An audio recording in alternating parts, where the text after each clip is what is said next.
Let's listen to Joe Thomas. So, longtime Brown. This is Thomas on what the Browns signing and trading for of Deshaun Watson means. This is from Fox Sports 1, The Herd. Here's Joe Thomas.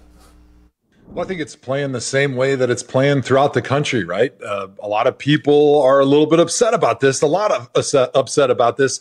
There's fans that are really excited in Cleveland because they see what Deshaun Watson can do for this franchise. He's clearly the best quarterback that they probably have ever had in the Super Bowl era. And he gives them an opportunity as legitimate Super Bowl contenders. He's a guy that's a tier 1 quarterback that is just entering the prime of his life. But you can't talk about who Deshaun Watson is on the field without talking about those 22 sexual misconduct allegations that he's continuing to face. And so as fans, we're conflicted, right? We want to be behind our team. We cheer for the orange helmet and typically all the players that are playing under that orange helmet. But when you have a person that has this off-field issue, which is huge that he's dealing with, you're conflicted. I mean, it's not like you're having that victory parade that you usually have when you get a player of Deshaun Watson's caliber. And that's fair. That's absolutely fair. Yeah, I think Joe hit it on the head there. And that's a reaction.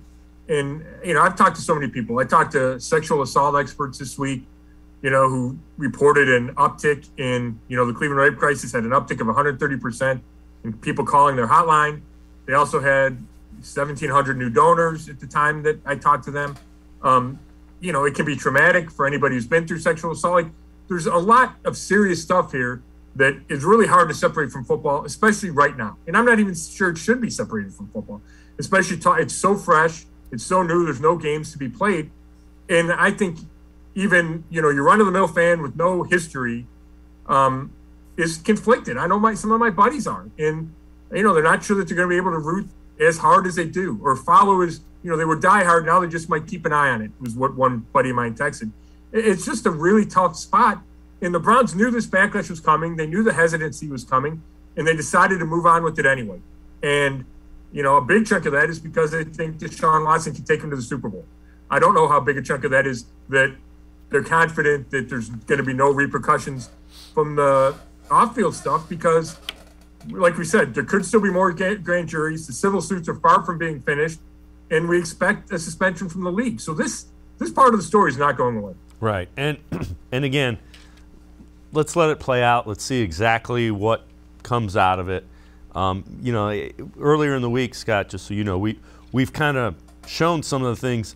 Remember, rookie year, he donated his first game check to the folks that were having all kinds of financial issues from Hurricane Harvey. He's really involved with Habitat for Humanity. So these allegations are serious.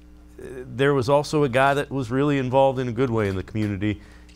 So you got to let it play out. Yeah, it's tough. And I asked one of the sexual assault experts about that because I've had people tell me that know Deshaun well, that they can't believe this and that he's a good guy.